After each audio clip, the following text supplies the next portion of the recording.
In fact, the Chief Master Sergeant of the Air Force made a post on Facebook about this several months ago, maybe 6 or so months ago, talking about financial readiness, kind of hinting at it becoming a pillar of comprehensive airman fitness. Welcome to the Military Money Manual Podcast, where every episode is all about achieving financial independence in the military faster than before. We believe personal finance shouldn't be boring or intimidating. Building wealth can be simple, and financial freedom is the ultimate financial goal. Now, here's your hosts, Spencer and Jamie. Hello, everyone. Welcome to another episode of the Military Money Manual Podcast. I'm your host, Spencer, here with my co-host, Jamie. Hey, Jamie. Hey, Spence. This week, we're back to recording in separate locations. I'm way down south in the beautiful country of New Zealand, and Jamie's on TDY. But this week, we're going to be talking about a really cool opportunity Jamie had recently where he got to sit down with a group of Air Force officers and GS or government service civilian employees and talk about personal finance. So Jamie, when did you get to do this, and who was there, and what were you guys talking about? It was a really neat opportunity, and I'm excited to be able to share the takeaways from it and some of the lessons and stuff that we talked about in that group. But it was a group of 14 officers, like you said, and government civilians, and we just talked about personal finance, and that was kind of the purpose of the group. And in the group, there was varying levels of experience and knowledge. Some people didn't quite fully understand the TSP versus the IRA, and some people had a couple of rental properties. So it was a little bit of a mixed bag, and we were kind of all over the place of topics. But you'll see as we go through the conversation that there are some definite themes that came out of the group, and some things I think that are important for leaders, officers, NCOs to understand, because their airmen, their soldiers, their Marines are dealing with these issues as well. And if we don't start talking about them, then it could become a impact on mission readiness if we're not careful. One thing that you said there, Jamie, was, some people had rental properties, but they didn't fully understand how to invest in their TSP. So what may seem like a basic concept to you might seem like a super advanced concept to someone else, and vice versa. So we all have our strengths and weaknesses, especially when it comes to personal finance. So don't assume just because someone's got, 6 rental properties scattered around the world and they're doing really good with their rental property empire, don't assume that they know anything about stock market investing or their TSP. Yeah, it's different. We, like you said, we all have our strengths and weaknesses. And like, for example, Spencer and I don't really do much with real estate investing. That's not our strong suit. But a lot of times people get wrapped into the next cool thing or the hot stock tip of the day from one of their coworkers, or, hey, you got to download this Robinhood app or whatever. And the next thing you know, they're investing in things they don't fully understand, or putting money into a house that may or may not be a good investment. Hopefully they get lucky with it, but you really want to make sure that you're understanding everything you're doing with your money and not just doing it because that's what your friends or someone at work recommended that you do. Yeah, I think we saw a lot of that in the last couple of years with the so-called meme stocks and Robinhood day trading, and people getting into options and Bitcoin and all kinds of cryptocurrencies where maybe they didn't fully understand what they were doing, and maybe they thought they did, but those kind of alternative investments can be a lot of fun to dabble with and to use to learn about other investments. But for the vast majority of people, I don't think you should be putting any more than 1% to 5% of your net worth into those funds. And when we're just talking a few dollars, like if you're a young airman and maybe your total invested assets is $1,000, and you're like, what's $100, to throw in there, even though it's 10% of my money. I think it just reinforces bad habits where you treat investing as gambling, where you're trying to hit it big and get these home runs, when really you should just be going for singles and doubles. And that's kind of the baseball analogy there of comparing investing into these meme stocks or into these cryptocurrencies versus investing in just a standard Vanguard total stock market index fund. Yeah, 100%. And one thing I want to emphasize is, as even with the different levels of competencies, there was still topics that kind of came up, and 2 main themes that when I asked, what do you guys want to talk about? There was 2 kind of consistent themes in the conversation. One was budgeting, and then one was TSP and investing. So they knew they wanted more structure with their budget, but weren't sure where to start. And then the TSP and IRA stuff was just, how do I invest? Where do I start? What should I be investing in? What are the proper funds? And obviously, since I'm not a financial advisor, I can't directly answer those questions and give financial advice like that. But I can share some strategies, some things that I use. For example, passive index fund, low cost, automatic, LADS method that you talk about in your book is where I like to put my money. So we talked about some of that. We talked about TSP strategies and the pros and cons of trying to day trade. There's a lot of people that try to basically day trade with their TSP and jump in and out of the G fund, and why I think that's not necessarily a great strategy for most people, if not for everyone. I mean, for most people, you just don't have the time to pay attention when it's a good time to get in and out of the G fund. And I mean, as has been proven time and time again, market timing just doesn't work. And if it did, you would have a lot more billionaires out there than we see. And if you flip a coin, if you have 1 million people flipping a coin 100 times, like someone's going to end up getting heads every single time. But just because they got lucky doesn't make them good, and doesn't mean that what they did can be replicated by everyone else. And the topic of TSP makes a lot of sense. That was super popular in your group that you sat down and talked with, because we talked about TSP investing in episode number 2, and that's been our most popular episode so far of the podcast.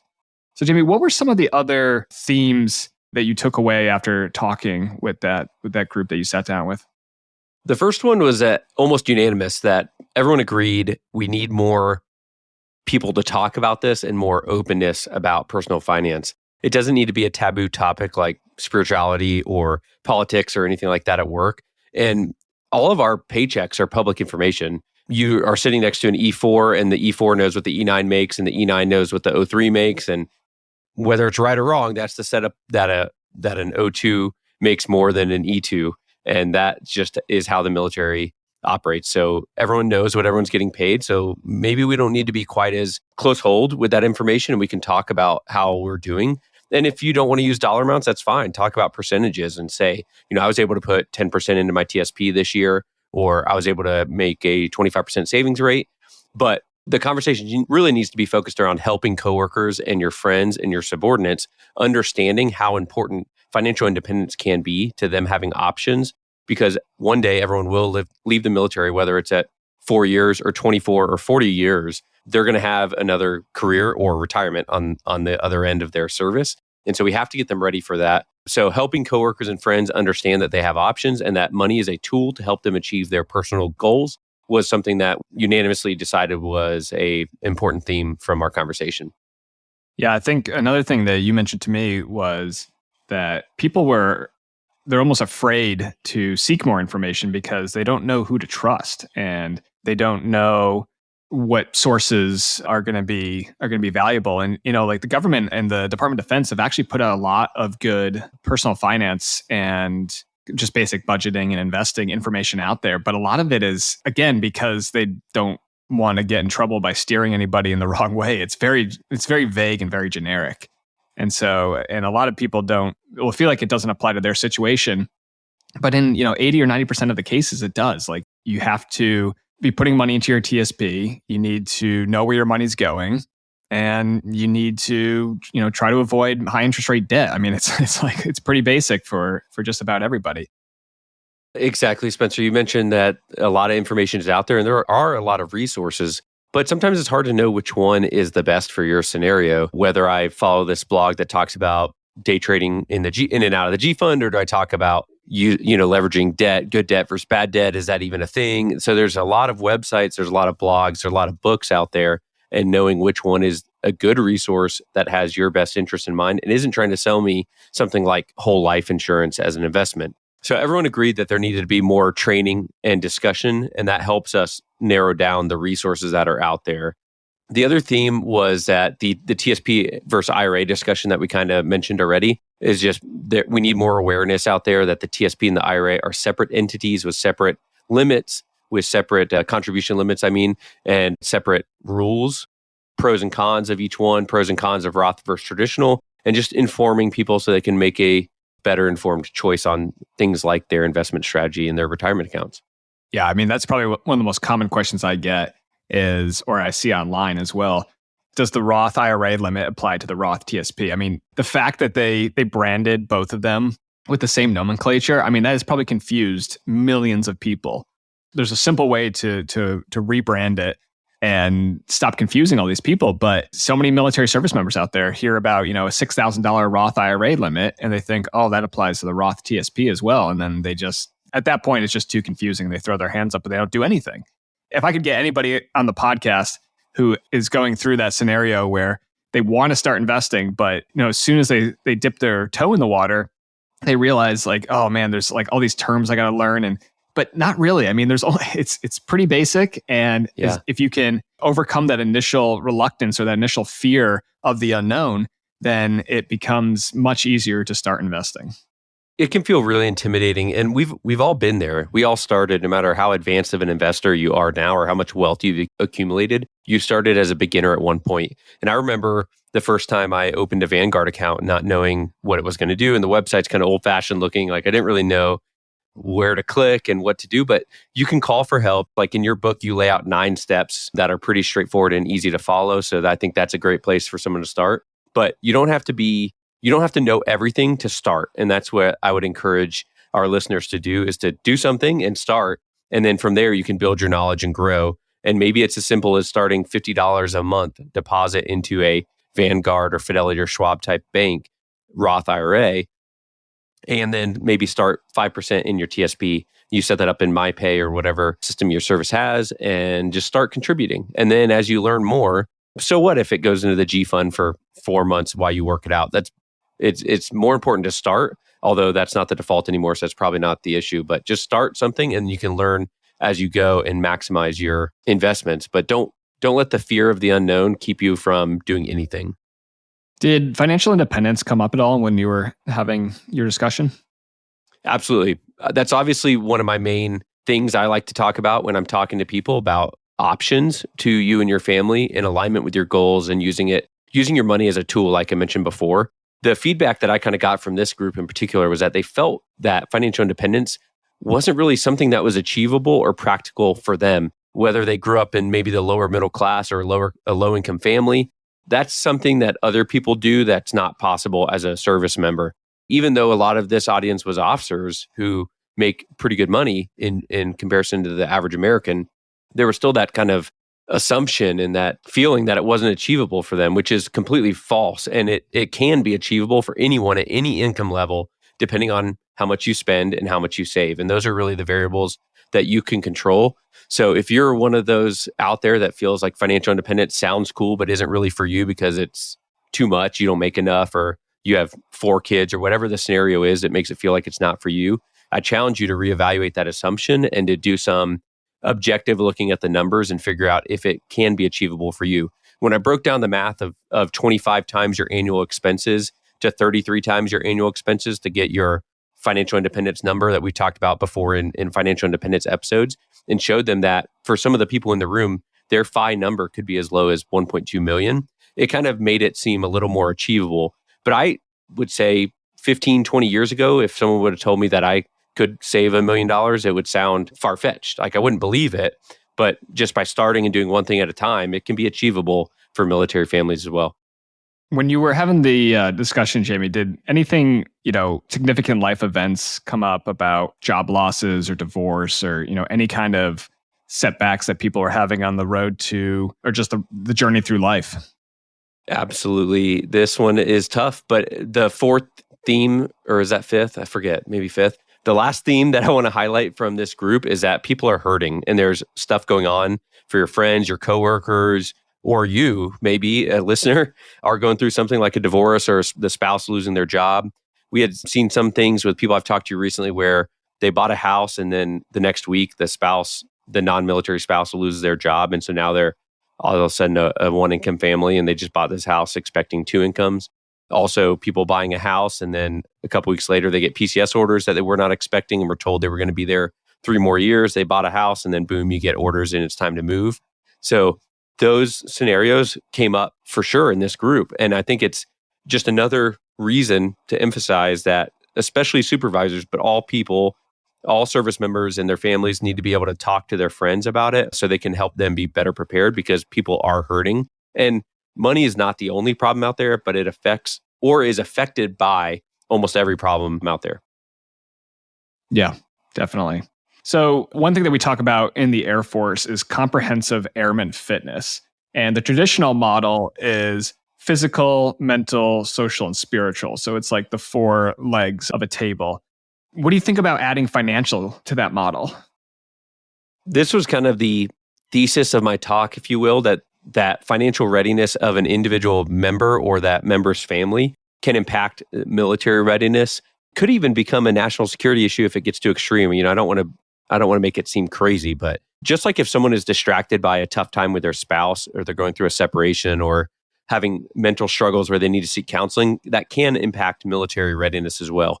If they become unable to deploy or unable to do their job, unable to arm if they're in a career field that carries a weapon, things like that. And obviously the most important thing is taking care of that member and their needs at the time. But I think financial readiness is just as important as the other pillars.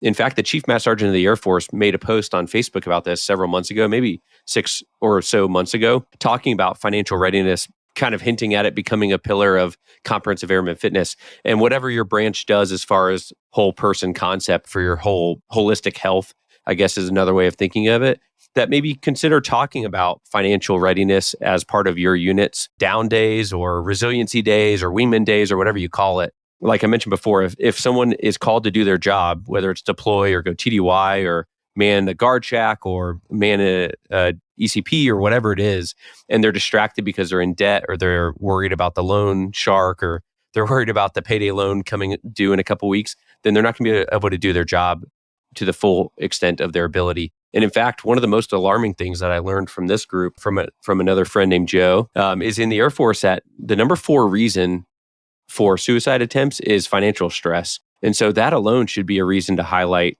the need for talking about it more and raising more awareness about financial readiness. And it was number 3 before. The only reason it went down to number 4 is because work stress moved up. So it hasn't gotten any better from going down from 3 to 4. But the number 4 reason, specifically in the U.S. Air Force for suicide attempts, is financial troubles. And so that's kind of alarming as well. Yeah, I like what you said there, Jamie. I mean, how many times have we had a safety briefing on don't deep fry a frozen turkey? And we don't take, it doesn't have to be that often, because I feel like even someone who enjoys talking about finances and investing in personal finance, if it's every month, people tune it out, right? Yeah. But if it's once a year or once every 6 months, and all you do is you just get everybody together and you say, you can be super high level, like, hey, make sure you're throwing 5% into your TSP and getting that match. Make sure you have an emergency fund. And then if you want, additional resources, the DoD has a ton of official stuff that leaders can point their troops to. So I think it's really important that there are a lot of resources out there. And if you feel like you don't know the difference between a TSP and an IRA, I mean, there are so many websites out there now, so many YouTube channels. One place that I'm always willing to point military service members to is on Reddit, Military Finance. It's just r/military finance. That is a group of almost 29,000 service members who are just interested in helping each other out and answering, really advanced questions sometimes about, military finances. Like, why did the TSP not accept my additional contribution when I was in a tax-free combat zone? All the way down to, hey, can you help me understand the difference between the Roth IRA and the Roth TSP contribution? But again, like so much of this stuff, if you just Google it, Google does a pretty good job, especially on financial stuff. At least the first couple results are not going to be complete BS. Usually Google's a pretty good resource that you can turn to. And as always, like, apply your filter, right? If it's got a .gov in the name, that's probably a good resource. There's always my website, militarymoneymanual.com. I try to present, information as best I understand it. But there are a lot of resources out there. I just heard one of our podcast listeners, he is a flight commander and has about, I think, 20 to 25 airmen working for him. And when he has his initial feedback or, his midterm or final feedback with his troops, the 2 questions he always asks is, if you're in the BRS, are you contributing at least 5% to your TSP? And then the second question is, do you have an emergency fund? And how much is it? One thing that he's found really valuable is because, he's a almost 04 now, dual income. His wife's not military, but she also, makes money working for the government. And so he's always careful to present anything in percentages, because sometimes it's difficult if you're an 04 making almost $150,000 a year to talk, emergency funds with an airman who's making maybe, or a soldier is making $36,000 or $40,000 a year. But you can always break it down into percentages, and you can always start having the conversation and have them build those habits when they're not making so much money. Hopefully that'll help them when they do start making more money. Yeah, 100%. I think that's very important. And if you're a supervisor, like I said, it's on you to talk about this. And this should be one of the topics that you talk about with your soldiers, your airmen, your Marines, anyone that you command or lead on a regular basis. And you define what that basis is, in my opinion, but it should be something that is talked about where they feel comfortable asking questions or getting pointed to the right resources. And I would say if you, listener, you may not be in this situation unless you just recently found us. And if that's the case, welcome. Go back and listen to all of them and you'll be in a pretty good spot. But if you are listening to this, you're probably the kind that needs to go help people more.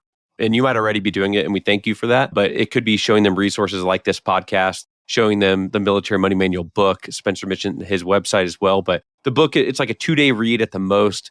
How many pages? Like 120 pages, Spencer, in your book? Really easy to read.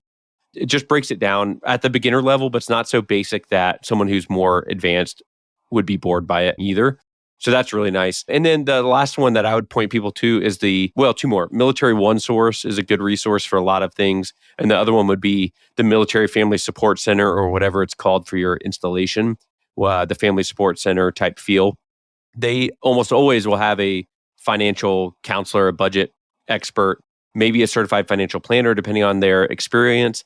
Someone there to help you start a budget if that's what you need, learn the basics of TSP. They probably have classes that they offer maybe on a recurring couple times a month basis that you could take. And then they can also point you to more resources. There's a lot more out there as well. And again, it can be overwhelming, but those are some to get you started, I think.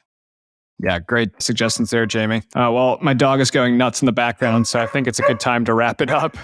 Thank you so much for listening to us today. And we appreciate you joining us. And Spencer's dog, welcome to the podcast as well. Today, we talked about the top lessons that I learned after sitting down with 14 Air Force officers and GS civilians to discuss personal finance. We talked about how budgeting, TSP, and investing are kind of the hot topics, and some of the themes of where the conversation went, everywhere from people wanting to know more information about personal finance, but not knowing who to trust necessarily, agreeing that there needs to be more training and discussion, resources for TSP versus IRA, how financial independence can be achievable for you, even if it might not initially feel like that. Last reminder is to remember that people are hurting. They need your support. They need your help, not just with money, but that is a very common issue for military service members and their families. If you enjoyed this podcast, which we hope you do every week, we appreciate your 5-star reviews on Apple Podcast or on Spotify. And as always, if you have any questions, you can reach out to us on Instagram at Military Money Manual or via email at info@militarymoneymanual.com. Thanks so much for tuning in to this episode of the Military Money Manual podcast. If you're enjoying the show, please feel free to rate, subscribe, and leave a review wherever you listen to your podcasts. This helps others find the show, and we really appreciate it. Thanks again for tuning in, and we'll catch you in the next episode. Hey guys and gals, Spencer here again. Before I let you go, I want to let you know about 2 things. First, my 100% free course. It's called the Ultimate Military Credit Cards course, and you can sign up today at militarymoneymanual.com/UMC3. I've been running this course for over 4 years now, and we just celebrated our 7,000th graduate. In this course, I walk you through an absolute beginner's guide to travel hacking and opening your first fee-waived credit cards in the military. Again, you can sign up today at militarymoneymanual.com/UMC3. It's 100% free, no spam, and you can unsubscribe at any time.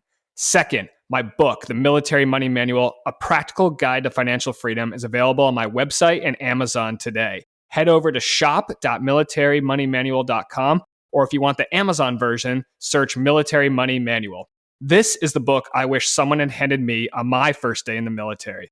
In this book, I cover the exact money tactics and investment strategies I used on my path to achieve financial independence while I served in the U.S. Air Force. The book is the best personal finance book specifically for you, whether you're an active duty, guard, reserve, a military spouse, enlisted, or officer. Any ROTC or Academy cadet can benefit from the tactical and strategic advice I lay out in the book. But don't just take my word for it. Here's 2 reviews of the book. Ryan on Goodreads.com wrote, "The most comprehensive investing personal finance book specifically written for military members I've read so far. This book should be handed to every new LT at commissioning." Matt on Amazon said, "This book is incredibly straightforward, easy to understand, practical, and useful. This book should be on the Commandant's reading list." Thanks, Matt. If you're interested in the book, head over to my website, shop.militarymoneymanual.com, and podcast listeners can use promo code PODCAST to get a special discount on the ebook, audiobook, and hardcover book. You can find the audiobook on Audible, the ebook on Amazon Kindle, and the hardcover book on Amazon. Or again, head over to my website and use promo code PODCAST for a special discount. Thanks for listening.